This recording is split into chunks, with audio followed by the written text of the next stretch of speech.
یعنی motivational speaker آپ کو کہتا ہے کہ میں آپ کو سمجھانے کا، قائل کرنے کا، ایک نشست پہ بیٹھنے کا 5,000 روپیہ لوں گا، اور ہمارے اسٹوڈنٹ وہ 5,000 روپیہ دے کے اس کے پاس بیٹھتے ہیں تاکہ تھوڑا موٹیویٹ کر دے، لیکن اتنی کتابیں لے کے عالم جمعے والے دن بیٹھا ہے، اتنی کتابیں لے کے، اور وہ کہہ رہا ہے تم سے کوئی مطالبہ نہیں، صرف ذرا جلدی آ جاؤ۔ مسجد میں پنکھے چلا دیے ہیں، آسانی پیدا کر دی ہے، وضو کا انتظام کر دیا ہے، چونکہ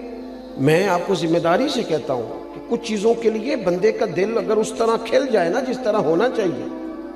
میرے اسا فرمایا کرتے تھے خیرات لینی ہو تو صرف پیالہ تو سیدھا کر لے بندہ، اگر پیالہ ہی سیدھا نہیں ہے، ہمارا وہ مزاج نہیں، معذرت کے ساتھ مذہب کے معاملات میں بات سننے کا، پڑھنے کا، غور کرنے کا، اگر وہ مزاج ہو ایک منٹ کے لیے کہیں اور نہ جانا پڑے، کائنات کی ہر نعمت ہمیں دروازہ رسول سے ملے۔ لیکن وہ والہانہ پن، جب میں پڑھتا تھا، اب تو مجھے نہیں پتا، کافی دنوں سے میں نے معلومات نہیں کی، جب میں نے میٹرک کیا تھا تو رزلٹ 31 مارچ کو آتا تھا، تو جو بھی کسی دا آیا 31 مارچ میں، ہاں نہ نہیں کرتے تسی، 31 مارچ کو میٹرک کا رزلٹ آتا تھا، تو جنہوں نے پیپر دیے ہوتے تھے وہ 1 مارچ سے نماز بھی شروع کر لیتے تھے، اور ان کے ابا جی بھی شروع کر لیتے تھے کیونکہ پیپر دیے ہوتے تھے نا۔ تو والد کو جس دن پتہ چلتا تھا نا کہ تیرا بیٹا میٹرک کر گیا ہے، تو جس رشتہ دار کو اس نے کبھی فون نہیں نہ کرنا ہوتا تھا، وہ خوش اتنا ہوتا تھا، ابا اتنا خوش ہوتا تھا کہ وہ فون کر کے کہتا پاجی مبارک ہوئے تہاڈا بھتیجا 10 پاس کر گیا ہے۔ یہ خوشی تھی، خوشی سنبھالی، بعض اوقات جب صحیح معنوں میں خوشی ہو تو پھر وہ سنبھالی،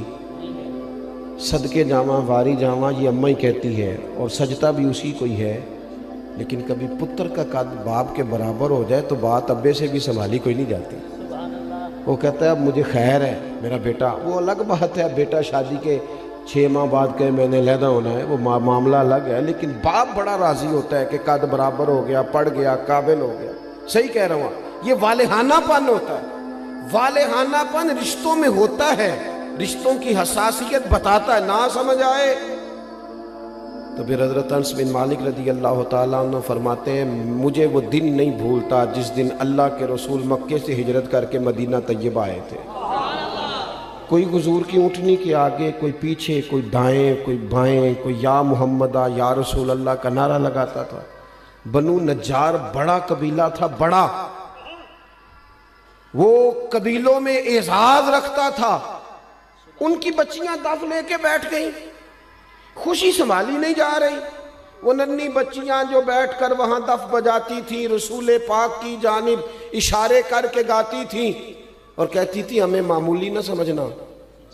ہم ہیں بچیاں نجار کے عالی گھرانے کی، ہمیں خوشی ہے آمنہ کے لال کے تشریف لانے کی۔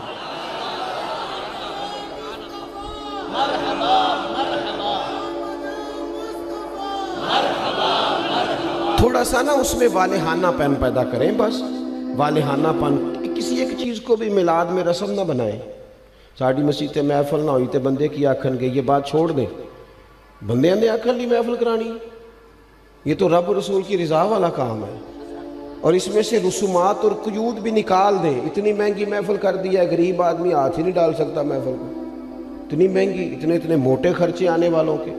جو یہاں آپ کے علاقے میں نعت پڑھتا ہے وہ بھی نبی پاک کی پڑھتا ہے۔ تھوڑا سا نا چیزوں، میں نے اس دفعہ پچھلے سال دوستوں سے کہا تھا کہ جڑا تسی شاپنا چ لنگر دیندے ہو نا، انہوں بھی پیر صاحب تے مولوی صاحب تے خطیب صاحب لنگر شریف ہی آندے نے، انشاءاللہ کھا لیں گے بھی، سب کا لنگر ایک جیسا پکایا کرو، بہت سارے غریب گھروں میں سارا سال نہیں گوشت پکتا، اگر زیادہ بوٹیاں ڈال کے میلاد شریف پہ بٹھا کے طریقے سے کھلاؤ گے نا کھانا، تو ہو سکتا ہے ماڑے بندے کے بچے اپنے باپ سے پوچھیں کہ ابا جی سان تے کدی انج نہیں لبا، یہ اج کی ہے، اس بھی رو کے آکھنا پتر رج کے کھاؤ، اج نہیں کوئی تانوں ڈکدا، اج میرے نبی پاک دا میلاد شریف، لیکن اس میں جذبات لے کے آئیں، احساسات لے کے آئیں، اس کا بھی وہ والا ماحول نہ بنائیں جن نے 2 لاکھ دیتا ہو مہمان خصوصی، سٹیج دی زینت بس کریں۔ حضور کی محفل میلاد کا مہمان خصوصی وہ ہے جو آ کے فجر کی اذان دیتا ہے، جو مسجد میں جھاڑو دیتا ہے، جو رسول اللہ کے دین کی نوکری کرتا ہے، نہ سمجھ آئے تو بخاری شریف سے اس خاتون کا واقعہ نکال کے دیکھو جو میرے نبی پاک کی مسجد میں جھاڑو دیتی تھی۔ صحابہ نے حضور کو تکلیف دینا پسند نہ کیا اور جنازہ پڑھ کے دفن کر دیا تو حضور قبر پہ آ کے کھڑے ہو گئے، اور ساری دنیا گنبد خضرا پہ، اور حضور کسی کی قبر پہ آ جائیں۔ نبی کریم آ گئے قبر پہ کیونکہ یہ مسجد میں جھاڑو دیتی ہے، حضور قبر پہ کھڑے ہو گئے۔ ویسے تو دوسرا جنازہ جائز نہیں، لیکن وارثوں نے نہ پڑھا ہو تو پھر جائز ہوتا ہے، اور حضور تو خود وارث ہے نا ساری امت کے۔ تو نبی پاک نے قبر پہ کھڑے ہو کے فرمایا بناؤ صفے، میں دوبارہ جنازہ پڑھاؤں گا۔ تھوڑا سا نا حقیقتوں کا سفر کریں۔ بڑی ہو گئی رسمی باتیں، بڑا کچھ ہو گیا، اب تھوڑا سا نا ہمیں اپنے مزاج میں دیکھو۔ حضور نے کہا تھا کسی صحابی سے کہ میرے ناک سے یا میرے منہ سے بلغم نکلے تو چہرے پہ مال لینا۔ ادب اور محبت اور والہانہ پن ہو تو انداز بھی آ ہی جاتے ہیں، انداز آ جاتے ہیں۔ حضور نے کہا تھا کسی سے کہ میرے وضو سے جسم سے جو پانی لگ کے گزرے تم چہروں پہ ملنا، کہا تھا۔ بلکہ آپ صحیح مسلم شریف دیکھیں، حضرت ابو ایوب انصاری رضی اللہ تعالیٰ عنہ فرماتے ہیں نبی کریم علیہ السلام میرے گھر کو حضور نے رونق بخشی، میرے غریب خانے پہ آئے تو میرے گھر کی 2 منزلیں تھیں، نیچے میں رہتا تھا، اوپر کئی دفعہ بچے ہوتے تھے یا خالی ہوتا تھا۔ جب محبوب تشریف لے آئے تو میں نے عرض کی حضور جو آپ پسند کریں، تو فرمایا میں نیچے رہتا ہوں، لوگوں نے آنے جانا ہے، لوگوں کو آسانی ہوگی۔ حضرت ابو ایوب انصاری کہتے ہیں بچے لے کے چھت پہ چلا گیا، لیٹ گیا۔ رات کو میں اٹھا، اچانک آنکھ کھلی، چھت پہ چل رہا تھا تو میرے دل میں خیال آیا کہ ابو ایوب کہیں ایسا نہ ہو کہ جہاں تیرے پیر ہیں وہاں نیچے حضور آرام فرما ہو۔ خیال آیا، یعنی اگر حضور اس کو بطور ادب ان کے سامنے بیان کرتے تو محبوب فرماتے ادب یہ ہے کہ میں اوپر رہتا ہوں تو نیچے رہے، لیکن نبی پاک صلی اللہ تعالیٰ علیہ وآلہ وسلم نے ایک اور انداز، صحابہ نے ایک اور انداز ہمیں حضور کی غلامی کا سکھایا کہ یہ حضور نے کہا نہیں۔ حضرت ابو ایوب کہتے ہیں مجھے وہ خیال آیا تو میں ایک کونے میں ساری رات کھڑا رہا، اور وہاں میں نے ساری رات بیٹھ کے گزار دی۔ صبح آ کے عرض کی یا رسول اللہ میرے بس کی بات نہیں ہے چھت پہ رہنا، جہاں نیچے آپ تشریف فرما ہو۔ محبوب نے یوں نظر اٹھا کے چہرہ دیکھا اور ان کی قلبی کیفیت اور ان کے باڈی لینگویج اور ان کا انداز کا اخلاص، فرمایا ٹھیک ہے تو بچے لے کے نیچے آ جا اور میں اوپر چلا جاتا ہوں۔ یہ صحابہ نے نا ہمیں حضور کے ساتھ والہانہ پن، ایک تو محبت کا والہانہ پن، ادب کا والہانہ پن، اور تیسری بات، اور اسی کے قریب جا کے میں نے بات سمیٹ دینی ہے، وہ نبی پاک کا حکم ماننے میں والہانہ پن رکھتے تھے۔ آج کل کسی دوست سے کہیں نا نماز پڑھو، وہ کہنا ہے تسی دعا کرو میرے لیے، میں نماز پڑھا کراں، تو میں کہنا بینک تنخواہ آ جائے کدی نہیں کسی دعا کرائی کہ دعا کر دیو میرا تنخواہ لین جان نو دل نہیں کرتا پیا، کرائی کبھی یہ ہنسنے کی باتیں نہیں ہے، اللہ معاف کرے۔ مسجد میں کیوں ہنسنا ہے جی ہم نے؟ او بھائی کبھی دعا کرائی ہے کہ فلانے بندے سے پیسے لینے ہیں، وہ کہہ رہا ہے کہ پیسے لے جا کہ میرا جانے کو دل نہیں کر، کرائی ہے دعا کبھی؟ بولو نا، دل کرتا جانے کو، مسجد آنے کو کیوں نہیں کرتا؟ عجیب بات ہے نا کہ میری جی سویرے آنکھ نہیں کھلتی، میں دیکھتا ہوں نا جس کی صبح 4 بجے باہر کی فلائٹ ہو اس کی آنکھ کھلتی ہے کہ نہیں کھلتی؟ کس طرح کا مذاق ہم کرتے ہیں اپنے آپ کے ساتھ، اور ہر آدمی کا حکم مقدم ہے میرے تیرے لیے، اور جو نبی پاک نے حکم دیا ہے